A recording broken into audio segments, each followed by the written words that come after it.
Déjà, effectivement, le Rhône, il débouche en Camargue. Donc, il débouche à Fos-sur-Mer. Hein. Donc, il débouche pas à Marseille, il débouche à Fos-sur-Mer. On a vraiment l'impression qu'un automoteur fluvial qui arrive dans les eaux du port de Fos, il a un aspect dérangeant, en fait.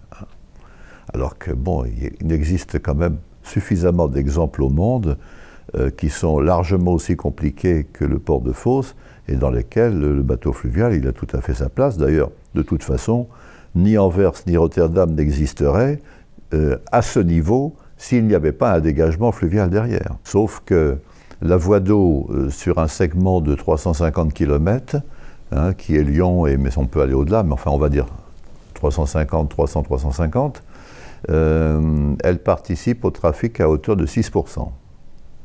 Le même port qui peut être Anvers, qui peut être Rotterdam, participe au trafic à hauteur de 35%, 6 fois. Tout ceci parce que là-bas, ils ont réglé le problème de la répartition. Donc il y a vraiment, les deux destins sont liés, hein, le maritime et le fluvial sont liés.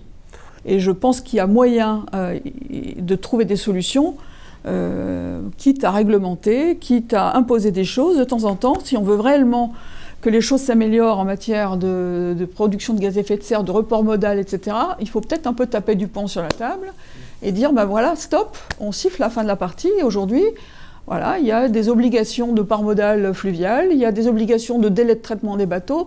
Rien n'interdit de réglementer. Si on ne cherche pas à faire autrement, je veux dire par là que on régresse d'une manière ou d'une autre.